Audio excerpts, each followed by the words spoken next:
তখন আমাদের কারিগরগুলো যে মুসলিম শাড়ি তৈরি কারিগর হাত পাকেটে দিয়েছে। আসসালামু আলাইকুম। আমি আজকে আপনাদেরকে দেখাবো বাংলাদেশের জাতীয় জাদুঘর। এই জাদুঘরে কোথায় থেকে যাবেন, কিভাবে যাবেন এবং কোথায় অবস্থিত। এটি বাংলাদেশের রাজধানী ঢাকাতে অবস্থিত, শাহবাগ চত্বরে। তো এখানে যে কোনোভাবে আপনারা যেতে পারেন, বাসে বা সিএনজিতে। এটি হচ্ছে বাংলাদেশ জাতীয় জাদুঘরের মূল ফটক। এরপরে আমরা মূল ফটক দিয়ে ঢুকলেই আমরা দেখতে পাবো বাংলাদেশের জাতীয় মাছ ইলিশ এর হচ্ছে অবয়ব। এরপরে আস্তে আস্তে যখন আমরা ভিতরে যাব তখন আমরা পুরো বাংলাদেশকে দেখতে পাবো এবং বাংলাদেশের নিজ জেলাকে যদি বলি যে নিজ জেলা আপনি একটু দেখাই দেন, তাহলে যে কোনো 64 জেলার যে কোনো জেলা আমরা দেখতে পারবো। ওই যে ছোট্ট একটা লাইট দেখতে পাচ্ছেন, এই লাইটের মাধ্যমে। আমি যেহেতু রাজশাহী জেলা, আমি বলার পরে আমাকে দেখাই দিল আমার রাজশাহী জেলাটার অবস্থান কোথায়। এরপরে আস্তে আস্তে আরেকটু ভিতরে গেলে আমরা দেখতে পাবো বাংলাদেশের সামুদ্রিক প্রাণী। ইনি আমাদের সঙ্গে আছেন পরিদর্শক হিসাবে।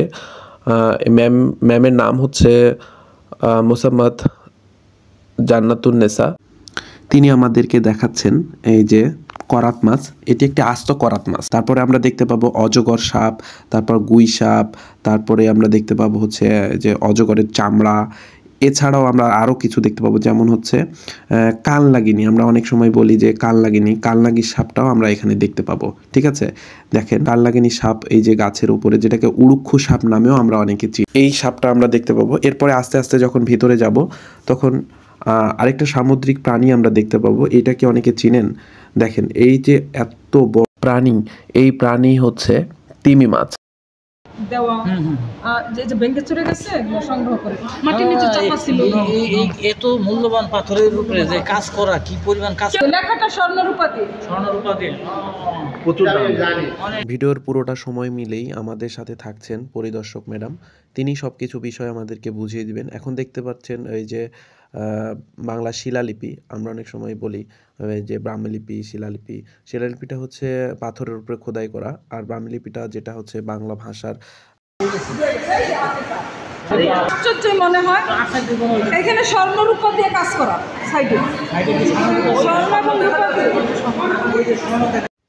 এখন আমরা যাচ্ছি সংগ্রহশালা দ্বিতীয় তলায়।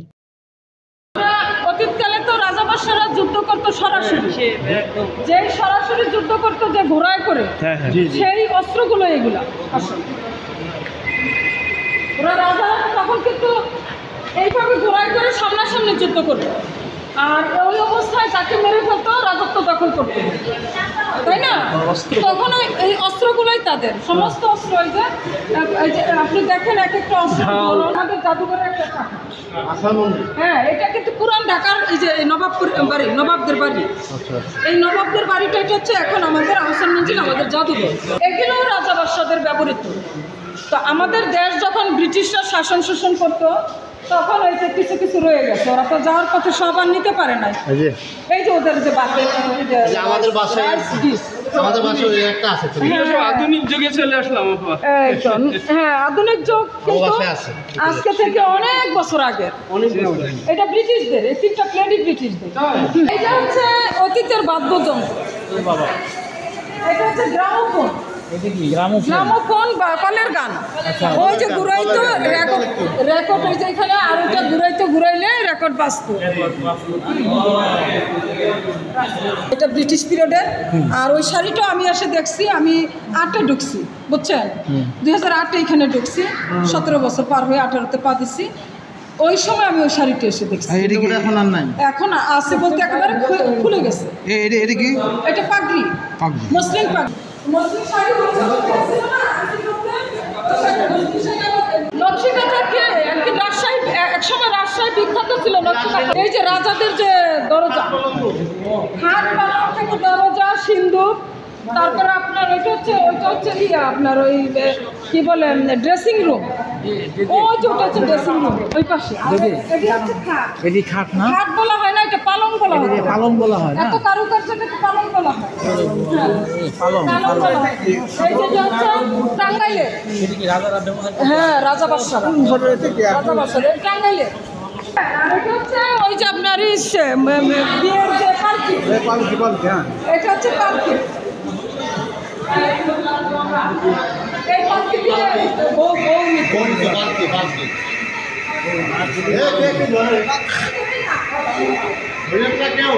এটা হচ্ছে রাজা বাদশাদের হচ্ছে ড্রেসিং রুম।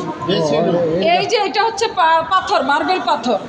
এইখানে বসে তারা ওই যে মানে সাজগোজ, ড্রেস আপ, তারপরে বিভিন্ন কিছু হ্যাঁ রাজা রানীরা আসেন আসেন আসেন আসেন।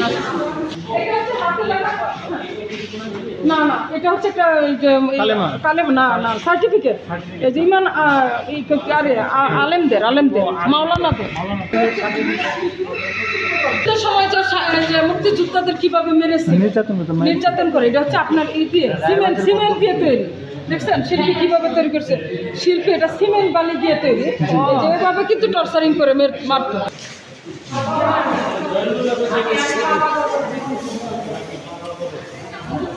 এসএম সুলতানের সঙ্গে যে পেশি যুক্ত এবং বিভিন্ন শিল্পী নবের আহমেদের সে ভাস্কর্য এটা একটা পরিবারের ভাস্কর্য। এখানে বাবা মা সন্তান।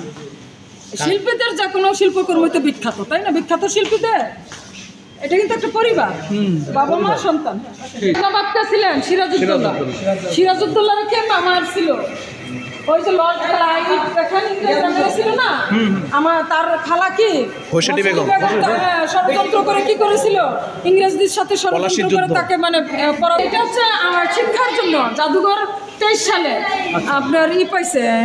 জাদুঘর 23 সালে হ্যাঁ 21 পদক পাইছে।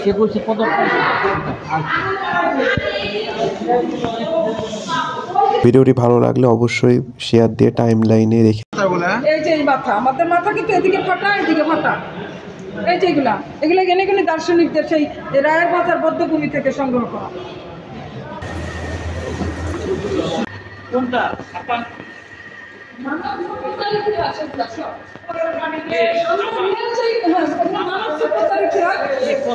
প্রথম আবিষ্কার কোনটা বললেন? সবগুলো এগুলি প্রথম আবিষ্কার। বলতে গেলে তো সারাদিন এবং এই যে এইভাবে দেখানো হয়েছে বাস্তব ইতিহাস সব।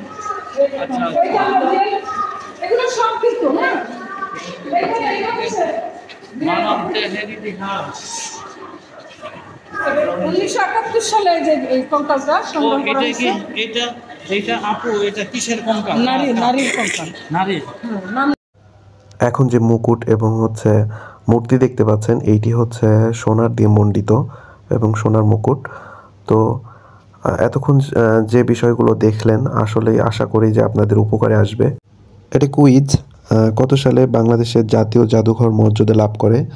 যারা পারবেন অবশ্যই কমেন্টে উত্তরটি দিবেন। বাংলার সংস্কৃতিটাই তুলে ধরা হয়েছে পুতুলের দ্বারা। চাপা পুতুল মাটিতে সংস্কৃতি যেমন পুরোটাই সংস্কৃতি। তখন বিয়ে হতো কি রকম, মানে যেটা হচ্ছে পালকি সব মাটি দিয়ে, হ্যাঁ চাপা পুতুল বুড়াবুড়ি বিদ্যা। এই যে দেখেন এদিকে এটা সব মাটি দিয়ে চাপা।